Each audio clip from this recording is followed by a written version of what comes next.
All right. Hello, and welcome to our WLS webinar interview series. My name is Sam, And my name is Irene. and we're both members of the Johns Hopkins Women's Leadership Symposium Committee. The Women's Leadership Symposium is an undergraduate leadership conference for women and gender minorities, which seeks to empower women to take leadership in professional settings and in their lives. Today, we're so thrilled to invite policy advisor, author, and Hopkins alumnus Molly Dillon to speak with us about her inspirational career and her book, Yes, She Can. Hi, Molly. Thanks for being here today. Hi, thank you so much for having me. We're thrilled to have you. So we just wanted to get started, I guess, and get right into this. Do you mind introducing yourself and talking a little bit about who you are and what you're here to talk about? Sure. So I'm Molly Dillon. I graduated from Hopkins with a degree in sociology in 2011. And I'm, as you mentioned, an author and a policy advisor. I've worked in government, I've worked in nonprofit, philanthropy, but sort of all around the civil rights and gender equity space. And I'm originally from just outside Chicago, but with deep ties to Baltimore. My dad grew up in Baltimore, and my grandma's still there, and all of my cousins are there. So I was very lucky to be able to go to school in Baltimore and really loved my experience at Hopkins. Right after Hopkins, I went and got a master's in public policy at Georgetown University in Washington, D.C. And while I was there, during the summer in between the 2 years of my master's degree, I interned for the White House Domestic Policy Council. And I loved it so much and was very fortunate that a few months after I graduated from grad school, my immediate supervisor was actually going back to finish her graduate degree that she had sort of dropped out of in order to work at the White House because she was asked to come on full time. And I was asked if I'd be interested in taking her place. And so I obviously said yes. And sort of that kind of launched my career, starting with the White House, which is not where most people start. So I kind of started I feel like sometimes I did backwards, but really loved it and loved government and policy making. And then the last thing I'll say on this question is just, I kind of told this very straightforward, like this happened, then this happened, then this happened story. In real life, nothing happened that smoothly. There were rejections, there were deferments, wait lists, there were things I didn't get, things I failed at. So whenever I tell my kind of path story, I always make sure that I mention that because most people don't, I think. And then if you stumble or fall or fail or don't get something that you really wanted, then you think that, it's like game over. But that's just because no one talks about all the times that they failed. So I'm lucky that things have worked out. I've also worked really hard, so it's definitely a combination of the two. So yeah. Yeah, thanks for the introduction. So, what are some of the challenges or obstacles you face as a woman working in the public policy, or specifically working at the White House or at the NY Governor's Office and in such a high position? And how did you overcome them? Yeah, so I was very lucky in, I think partially because of what I worked on. I worked on gender equity and I worked in spaces where there was an appetite and interest for specific policies to advance those issues that it was a pretty egalitarian workplace that I experienced. I had male and female colleagues, male and female bosses, was empowered by those bosses to do the work, to take on big responsibility.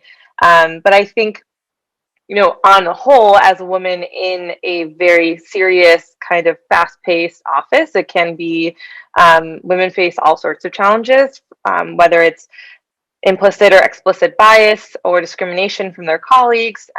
In general, in the US, women are at a disadvantage because they disproportionately take on more caregiving responsibilities, for example, and we don't have paid family leave, or we lack a lot of protections for pregnant workers. Like it's pretty easy to fire someone basically because they're pregnant. The minimum wage is very low, and the majority of minimum wage workers are women. So there's a lot of issues that I've spent a lot of time working on, whether it was inside government or outside government, specifically to make the workplace more egalitarian for women. And I've been lucky in the places where I work. I've had paid leave, I've had supportive colleagues, I haven't felt discrimination, but I know objectively that it happens. And I think this year in particularly, we're being forced to really reckon with the workplace that we have constructed and the government policies that affect that. We actually in the US just lost in 1 year about 30 years of women's progress for labor force participation. It's at the lowest point it's been since 1988. Nearly or possibly now over 3 million women have left the workforce. And this recession has really hit women particularly hard, particularly women of color. So there's definitely a lot of work to do. And that's why I'm here. Thank you so much for sharing, about your experience. And I definitely find that a lot of our listeners and us ourselves really can resonate with what you said. Kind of building upon, I know you touched upon the workplaces that you've worked in and how you've received a lot of support. What are some of the ways in which you've seen women supporting each other, like at the White House or in politics in general? We'd love to hear any anecdotes or observations from over the course of your career. Yeah, I think that there are so many ways that we can support our coworkers, like regardless of gender. But in particular, I've been very lucky to have built a community of women around me. I think that there is a special lived experience of being a woman in the workplace, of being a woman in the world, really, that creates that bond. I've never subscribed to the idea that, just because someone's a woman, you have to like her, you have to get along with her. That's not, to me, what feminism is. It's more about not going out of your way to discriminate or be rude or dismiss someone because of their gender. And so, but yeah, I've had a tremendous circle of women around me who, I look up to, and I'm always somewhat like, I can't believe that they are friends with me or they spend their time with me. Like, they're so cool, they're so successful, and everything from the small. I actually wrote about this in my chapter in Yes She Can. I wrote about this big White House policy rollout and event that I planned. And I had to get to work really early that morning, like before the sun came up even. And I knew it was going to be a crazy day. And I came back to my desk after running around the building for about 2 hours already, probably at, 9 a.m. And there was a fruit cup and a muffin and a note from one of my female colleagues saying, like, here's some breakfast, don't forget to eat. And that gesture, I still have the note, the little post-it note that she left me, my colleague Becky Monroe, who's amazing.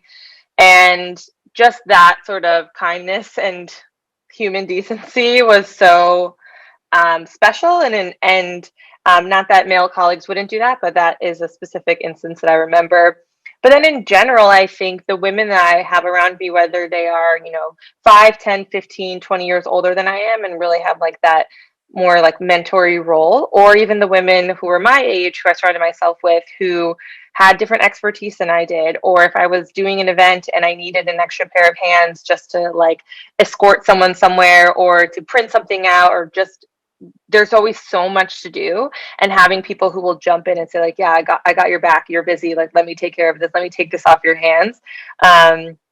That was always super appreciated. Or even at different points in my career when I'm figuring out what to do next or what I might want to do, having those resources who connect you, who guide you, has been just invaluable. And again, I've had male mentors and folks who I really look up to, but there definitely is a special unique bond, I think, between women, especially in a workplace like the White House, where just not that long ago the rooms were filled with all white men, and so there was some sort of unique historical significance to the fact that we were even there. Yeah, it's definitely very important to have some mentors to guide your career and stuff. So, how did you find these women mentors, and what role have they played in your life and career?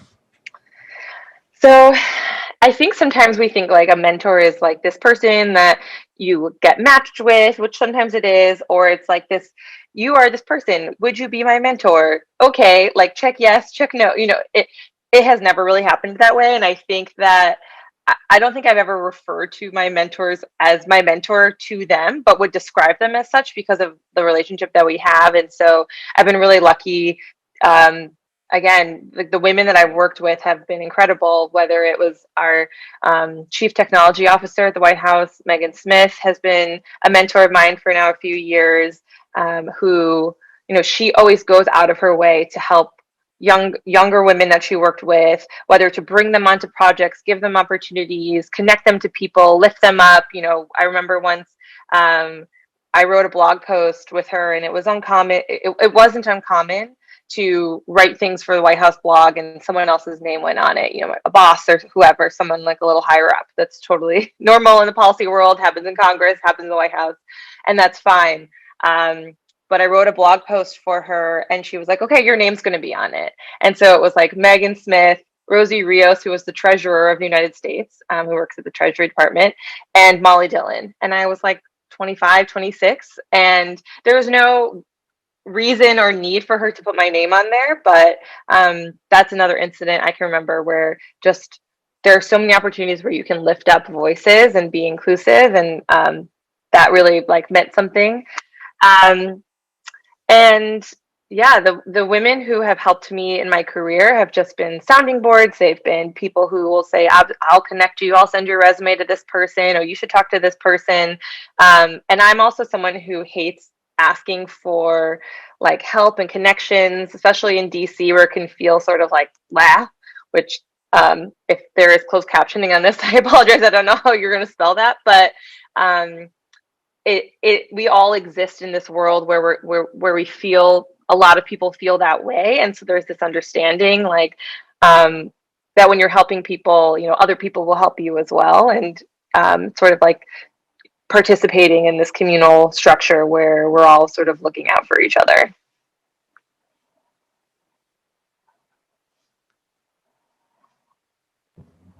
Yeah. So how did your time at Hopkins help shape your goals into what they are today? I think that going to Hopkins honestly changed my life in a million ways. And even though I didn't know it at the time, was like absolutely 100% the right place. I think I did know. I loved being there. I loved Hopkins. I loved my experience.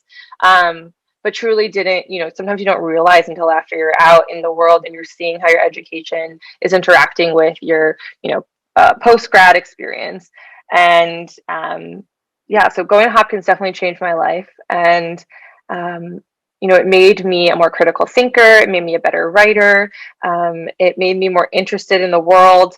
I had, I think, the sort of high school level version of all that when I arrived. And by the time I left, it was just an incredible education, especially in the sociology department and being in Baltimore, which is, my concentration within sociology was social inequality, and being in Baltimore is one of the places in the U.S. that is most critically dealing with that issue, and so kind of living amongst the history of inequality and what happens when government intervenes and causes harm.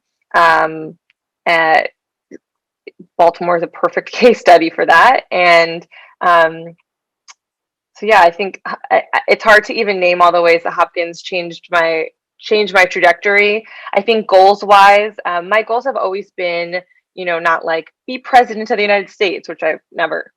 That job sounds extremely difficult, and I'm not interested. But I'm glad that people do want to do it. It's been less about the exact job and more about what I want to accomplish, what I want to feel like when I'm in those jobs, what I want to be working on rather than where I want to be working. That being said, I grew up in Illinois. Barack Obama was my senator, and I got this crazy idea that like I needed to intern at the White House. And so I remember finding and researching the internship my senior year, and I was going right to Georgetown, and I said, I'm going to apply for this internship during my summer in grad school. And the odds that I would get it were incredibly small. Literally thousands of people applied for under 150 slots. And so the odds that I got it, again, hard work meets luck. that was one thing where I said, like, this is what I want to do. And I think having my Hopkins background helped me create a really strong application. And I even had my undergraduate advisor write one of my letters of recommendation. So I think that helped too. Stephanie DeLuca is my advisor. She's amazing. And if anyone can take a class with her, I highly recommend it. That's amazing. Like it was great that you were able to find that support at Hopkins. And kind of building on that, I'm wondering, do you have any actionable advice for Hopkins students who are interested in careers in public policy or government? Yeah. When I was at Hopkins, I graduated 10 years ago. I don't feel particularly old, but that sounds like a long time ago. And, I was really involved with the sociology department. I was really involved with college Democrats. But on average, one of the things that I think was hardest was that like the campus felt like not as politically or civically engaged as I kind of wished that it would be. And so felt like that was a lot of what we were working on, was like getting students excited about current events and understanding what's happening. And to me, like I've always been interested in policy less than or more than politics, and how, less the groups that are fighting and more like what we're fighting over. And so if I were an undergrad today, I would say like get involved outside of your campus. Baltimore, like I said, is an incredible place to start to understand how public service works, and whether that's an internship or volunteering. There are local, state, national campaigns happening in Baltimore. Spend your time volunteering or interning or otherwise in these offices, and I'm sure the school can help, with these connections, but sometimes it's just a matter of like cold reaching out and saying, hi, I'm Molly, I'm a junior at Johns Hopkins. I have, 2 free days this semester and I would love to volunteer my time on your campaign or your, city council race, whatever it is. And don't be afraid to just kind of show up, because you're not always going to be invited. I mean, it's not always that straightforward. And also I recognize that there's like a lot of privilege that comes with that, because in a lot of spaces, you can feel very unwelcome as a woman or as a person of color. So, try and seek out some of those opportunities the best you can, and use Hopkins to help you get through to the people that you need to get through to, and start getting kind of that off-campus experience as early as you can. Yeah, kind of building on that. So have you ever felt that your voice was not being heard in the workplace because of your gender? And if so, like how did you overcome that? Yeah, I've been mostly lucky. There have been some people I've worked with who were pretty disrespectful, I think, based off my gender and age, and ironically, while I was working on gender equity policy. And the ways that I overcame it was I had a really strong support system in the office. I had a close friend who I was working on these issues with, who supported me, who first just validated how I was feeling. It's like, am I crazy, or is this email so inappropriate, so out of line? And it's like, no, it is. That person is very rude, and that's inappropriate, an inappropriately like rude thing to say in the workplace, let alone on this issue. And I felt comfortable enough to go to my direct supervisor and say, like, listen, this is something I got. I don't think it's appropriate, and like raise it to him. It never really went anywhere, but I felt like I did the right thing. The particular incident I'm thinking of is also right around the time all the news about Harvey Weinstein broke, and so I felt like an older man berating a young woman in front of her colleagues over gender equity policy was not a very good look and seemed inappropriate. And I felt like if these women can come forward with these awful, awful things, like I can raise this to my boss. Obviously, it's like such a smaller scale. And that's not always, sadly, the reality is like sometimes that might backfire. You have to like understand the situation you're in and know who you're reporting to, etc. But in that moment, that's what I did. And it felt really scary. And I literally brought my friend with me to the meeting where I said, like, this happened, because she was also sort of working on this. So it wasn't like I brought a buddy, but like I brought a buddy basically to the meeting. I mean, that takes some incredible bravery. Like, I think I can speak for a lot of women when I can say, um, even though we're still students, it's kind of a common experience to sort of feel that way. So I really admire that you had the bravery to speak up and kind of um, expanding on that. I know that you mentioned you were working on gender equity policy, and we would love if you could share some of the gender equity initiatives that you've worked on over the course of your career, maybe some of your favorites and some of the outcomes of those. Yeah, I mean, there's so many, and some are like literally still in progress. When I was at the White House, I worked on some things that are more like about changing hearts and minds than like changing laws and regulations. So, an example of that is a few years ago, we announced that they were going to take Andrew Jackson off the $20 bill and put on Harriet Tubman. And I actually worked on that when I was at the White House. The Trump administration paused or stopped it. I believe that the Biden administration, if they haven't already announced, or will be going forward with that, which is incredible because there are no women on printed currency in the US. And the $20 bill not only is the most widely used currency, like when you go to the ATM, it gives you $20 bills, but also Jackson, I got his name right, Andrew Jackson, the president, was responsible for a tremendous amount of pain, torture, and hurt, especially among like Native American population. And so I just don't think that we need to give him the platform of being on the most widely used piece of currency. And who better to replace him than Harriet Tubman? So that was something really fun I got to work on. On like the more kind of wonky side, so in the 1960s, President Kennedy signed the Equal Pay Act, which made it illegal to pay a man more for the same job as a woman. So it made discrimination based on gender in pay illegal. But in practice, that can be kind of hard to monitor, partially because there are some weird laws about pay transparency. So you might have heard of Lily Ledbetter. She was working at Goodyear Tires for decades, and someone slipped her an anonymous note that said, like, hey, you're getting paid less than this man who has the same job as you and like the same level of education, etc.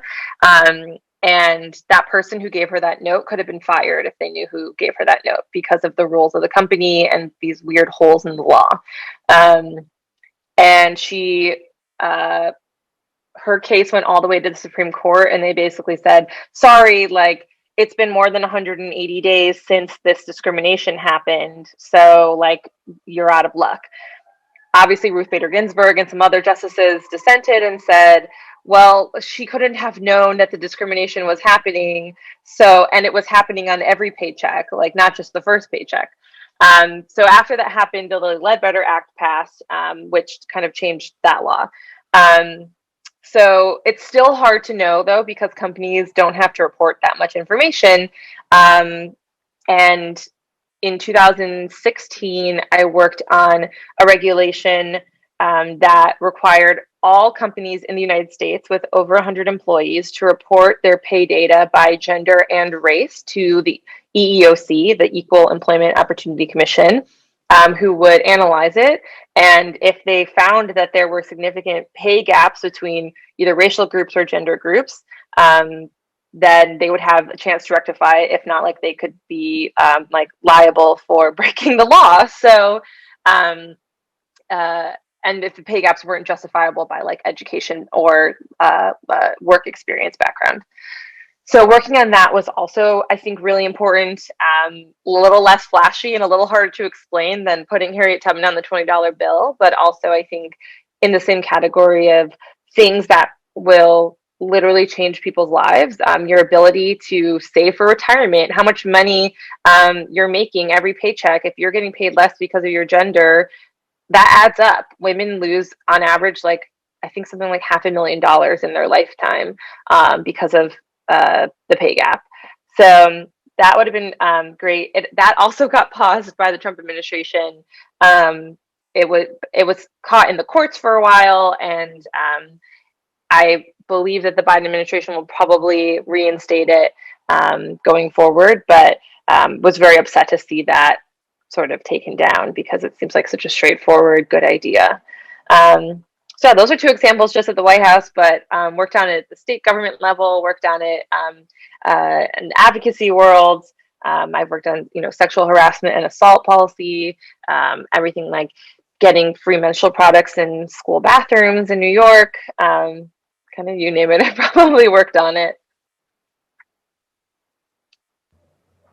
Yeah, there's definitely a lot of improvements that we can make in terms of making like gender policy more equitable. So, what are some specific habits or behaviors that you would like to see implemented to make the public policy feel more equitable and safe for gender minorities?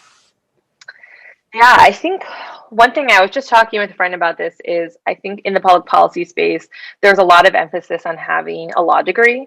And a lot of people, but even though a lot of people don't have a law degree, there are plenty of lawyers. Myself, I don't have a law degree. My boss in the White House did have a law degree. His boss did not have a law degree. Her boss did, and that was President Obama. But law school is expensive. It's not for everyone, and I think that it is definitely like by having this weird emphasis on having a law degree and working in public policy, it is acts as a barrier or some sort of gatekeeping to keeping up like people out of the field who could be really valuable with their perspective. So whether you have a public policy degree or something else, there's lots of ways to become a policy expert. And so some of that degree gatekeeping, I think, could use a reexamination. And perhaps I'm a little biased since I've faced that, like, well, you're not a lawyer. And, I work with people who are lawyers who are like, you know more about this law than the lawyers I know. So it really is about your own personal knowledge. And I think more of that skills-based hiring as opposed to some random credential that doesn't actually mean anything. Sure, we definitely want lawyers working in public policy. I worked with White House counsel a lot to make sure what we were doing was legal. And there are lots of smart policymakers who are lawyers, but I don't think you have to be a lawyer to be a smart policymaker. That definitely makes sense. I've actually never considered that aspect or like that barrier to working in the public policy field. So it's super illuminating that you brought that up because I think that's something that not a lot of people might think about. We're gonna actually jump tracks completely and kind of ask you a little bit about your like personal experiences, like as a professional woman. So I think these days we're living in a world where there are a lot of stress-inducing factors, and then there's that added stress of like being a woman in the workplace. And we were curious if you had any tips, or you could share some of the methods that you've used to maintain your mental health, especially in relation to your work. I think this year has really tested everyone. And obviously, like we've seen the numbers, it's been especially hard for women and women of color. As far as the things that I find helpful, my network of women and keeping in touch with them, some of my closest friends are people that I met through work, because especially when you work in public policy, it's a lot of like values-based work, and so you find people who have the same values as you, which is how a lot of friendships start. So the people I literally talk to every day over text or phone calls are friends that I've met through the White House, through my state employment, etc. Other things to keep you sane, I think one, being cognizant of burnout. There's definitely this like hustle and grind culture, and always being busy, and it was this I felt like this in undergrad and a little bit in grad school. It was like a competition of the busiest, and sort of reframing that to be like, I actually am sophisticated enough to know that rest and downtime makes me better at the things that I am hustling and grinding for. Because if you're burnt out, you're literally of no use to anyone. And I've seen it happen. I felt it myself. I'm really proud of all the work I've done, and putting out a book while I was working a full-time job was not easy. But by the end of it, literally the end of my first week when the book came out, I basically broke into tears and told my family, like, I can't do both of these things. It's too much. Like, I'm so exhausted. And so just because you can do it doesn't mean you should. I'm not saying I shouldn't have written a book, but in that moment, I am proud that I recognized, like, I can't go do a book tour and work a full-time job at the same time. I like time-wise, sure, maybe it worked out because of this flexible like work environment, but in reality, it just was too exhausting, mentally and physically exhausting. So recognizing that in yourself and not getting to the point where you're breaking down into tears, I would recommend. I also think, and what I think is so cool about, like, even though you all are only like, 10 years younger than me, but the Gen Z folks and millennials too, but understanding of like the value of counseling and mental health and like talking to a professional, not just when you're in crisis, but also just on an ongoing basis. I definitely am a proponent of, just like you go to the gym to stay fit, like you should also exercise your mind and take care of your mind, and being more open about like when you are feeling vulnerable or when you are struggling, and being more open about asking for help. It's not a weakness, it's a strength that you're strong enough to realize that and do those things. And I think particularly women have been historically better at doing that, but then it's also been coded as a weakness by society, as in addition to things like showing kindness and putting exclamation points in your emails and apologizing, where it's like, I actually think that just men should do more of those things and women shouldn't have to do less of those things. So that's kind of my my soapbox there. Yeah, I totally agree. It's very important to have like some sort of activities that you do to kind of like make sure that you're not like burnt out with your stuff. And kind of moving on that, so has your career journey been affected or shaped by any factors related to your gender? Or do you think you would have chosen this path or taken the same route if you weren't a woman? There's a lot of men in public policy. Just look at our elected officials. I don't think that I would necessarily be working on like gender equity, just because a lot of it comes from my lived experience as a woman, and recognizing that I'm always very eager and welcoming of men who want to work on these things, who want to be engaged, who want to help. There's also, especially in gender equity, racial equity, you want to center the voices of the people who are most impacted. And so it's also, understanding as a white woman, like where I sit, has also been important.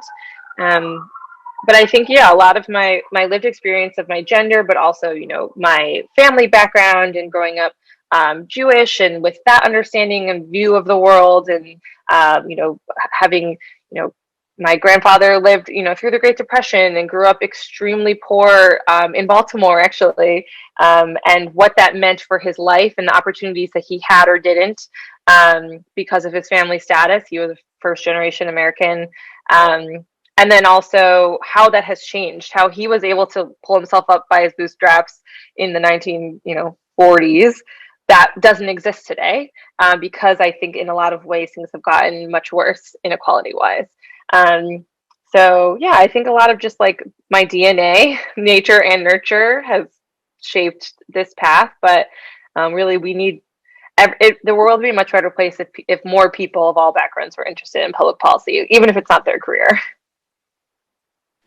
I definitely agree. That was just, again, a lot of what you said today just really resonates with me, and I'm sure it will resonate with our listeners as well.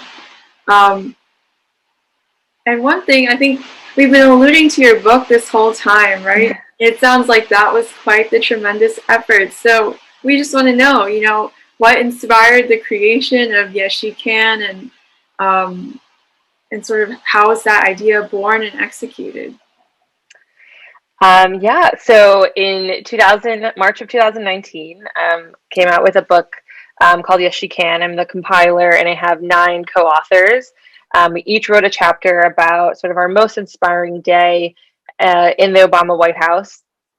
And it's technically a YA book, so it's for younger readers, teenage readers, but really it's like anyone 9 to 209, I think, can get something out of it. The book it started as a way to tell some of the, untold non-headline stories from the Obama administration about what government looks like when it's functioning well.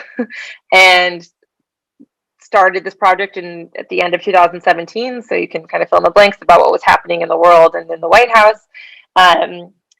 But it really turned into, and I think we saw this at the beginning, but it wasn't as crystal clear in our minds as it is today, that this is a book to encourage more young women to go into public service. President Obama often said, something along the lines of, government is made up of people, and when the people are good, so is government. And we need that kind of more diverse bench of folks to be writing the laws and regulations and things like that, because if it's all white men, we kind of see what happens, and sometimes it's nefarious and sometimes it's harm just by omission, because a lack of understanding of how the world works for people different than themselves. And so if we want a representative democracy, the people working in it should look like the country. And so yeah, and also my not so secret agenda is, the world needs more young women, or women in general, to run for office, whether it's, city council or president. And a great way to get your foot in the door eventually to do those sorts of things is to start as a public servant, either in a political or non-political appointment. I was in a political appointment, meaning when the elected official left office, I would also leave. Having people who understand how government works and have a desire to make it work better is only going to make things better. And not everyone wants to run for office, but everyone who runs for office, if they get elected, they need a whole team of really smart people to be their policy advisors and the communications team and all those things. So who better to do those things than just like an army of young women, in my opinion. And the dudes always, men are always like, yeah, of course, I could run for office, or I see myself on the Hill and working in Congress, and we don't always see ourselves there. So try to show that a little bit. Yeah, that's amazing. So did you face any challenges when working on the book?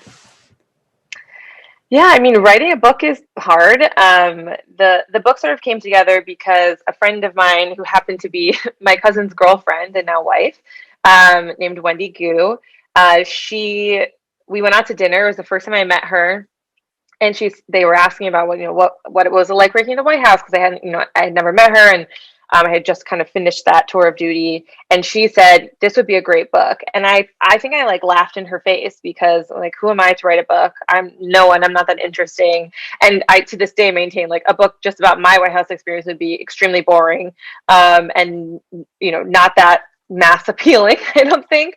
But I started thinking well, what if I wrote a chapter, and then Noemi wrote a chapter, and Andrea wrote a chapter, and thinking of all my friends and the things I knew about their journey and their family background and their experience in the White House. And I just sort of, we started assembling this group, and that's how the book came together. But writing a book is hard. Everything from, especially writing in the book by committee, we wrote it as a group of 10 type A overachieving women trying to mass agree on a bunch of decisions, whether it was what the cover looked like, should there be stars on the cover or not, to, the subtitle, and, everything that fit into the book. Is not easy, and that's not because we were always fighting or something like that. It's just lots of opinions and trying to find consensus, which is sort of like governing. And but yeah, in terms of besides that, I mean, other things I can think of are, it's really hard to have your writing edited by someone else, especially when it's your personal story, and then they're telling you no, say it like this, or you have to leave this out. Can be just sort of emotional. And finding, this is the first time I've ever written a book, so where can I push back on the edits that the publisher gave me and say, no, actually that needs to stay in, or the way that you change this, it's not the way you're categorizing it, this isn't correct anymore, so your edit is actually wrong. That was a little, new and scary. And then beyond that, I mean, we obviously got published. We got an offer from Penguin Random House, who is the largest publisher in the world, but we also got a lot of rejections. All it takes is one yes to publish a book, but we got a lot of rejections, people being oh, I really love this idea, I really hope it gets published, but we're gonna pass. Or even just no reason they would pass. And that's hard. You're just getting rejected multiple times for weeks until just the one came through. And it was less like you're admitted the way that you get into college. It was sort of like, oh, Penguin seems interested, and we were like getting these little breadcrumbs, and then finally we got the official offer. I remember I was like in a cab and I was like screaming and texting everyone. So but there was no guarantee that after putting all this work into a proposal and getting all like emotionally invested and putting all this labor into it, no guarantee that anyone was going to publish your book. So I feel very fortunate that Penguin saw something in us and wanted to share our stories. That's incredible. I think a lot of people only see the finished product and don't see like how much goes into it, even though you would think that a book with such a great idea would be widely accepted. So it's pretty exciting to hear about how that worked out for you. We just wanted to close out with one last question about your book. I think you might have touched on this a little bit, but what do you think the process of writing the book and then it's a publication? Can you talk a little bit about the effect of this book on yourself and then also on the readers who pick it up, or what impact maybe would you like it to have on them? Writing the book was very personally cathartic. I had this really intense 4-year stretch where I was in the White House, almost 4 years. And then, the 2016 election obviously did not go the way that I and my co-authors had hoped. And we were watching a lot of what we thought good, important, equal rights kind of minded policies be canceled or, halted or put on the back burner. I just named a couple of them earlier, but it's really tough to watch something that you worked really hard on be dismantled or destroyed, especially when you're so emotionally invested, because it might like literally personally affect you, whether you're a woman or watching like the immigration policies, if you have like refugees, if you're a refugee or you have refugees in your family, and watching the US basically go to effective net zero refugees being admitted, just so hard to watch. And so taking the time to write about something we did that was good, that maybe impacted people's lives, but wasn't necessarily the headline. It wasn't like we passed I did the Affordable Care Act. Like I didn't, but my chapter was working on foster care, and I know the impact that these events and things I did had, but I also don't know the full extent. How many lives were changed by what we did, because you sometimes send these things out into the world and you don't know exactly how it ripple effects or affects people's lives. And so writing the book was cathartic, just to memorialize the things that we did, where we were, working to bend the arc of the moral universe more towards justice, to borrow a phrase. And I also had, when I was at the White House, I was exhausted. I was, working 15-hour days, 5-6 days a week, and no time to like sit and journal. And so actually taking the time to write down this true story of something that happened that I did, and how I felt about it and what it felt like. I'm grateful for just like that opportunity to do it. And it was funny, even when we were waiting to hear if we got a book deal, a lot of the girls who had written their first chapter were saying like, I'm glad I just wrote this down. It was nice to just have this sort of forcing myself to sit down and write this story for myself. And I'm really glad that we got to share it with the world, obviously. And the impact, again, I don't know, how far reaching the book really is, but have heard from a lot of readers, did a lot of book talks, now have done a couple virtually with young people coming up to us or reaching out to us about, what the book meant to them. We did a kind of a mini book tour where we went out of our way. We planned it all ourselves and went to like low income schools and went and talked to students there and donated thousands of copies of the book from our own, pot of money. And just that has been really special. And like hearing from young girls who, I wish I had a book like this when I was 15, because it's me speaking to my younger self in many ways. And at the end of the book, we actually have this like girl's guide to getting into government is what we called it. It's for everyone, but the alliteration was cute and it worked.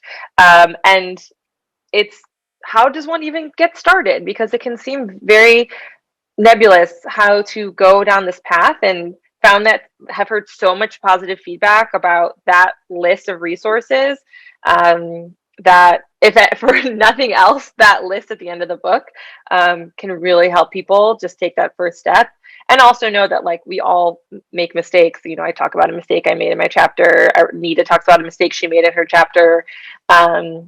Just the human side of being in public policy and what you can accomplish, and you don't have to like be someone fancy, elite, whatever, depending on the administration. But I think then and perhaps now, there is that emphasis on just like good-hearted people who are smart and work hard and want to make the world better.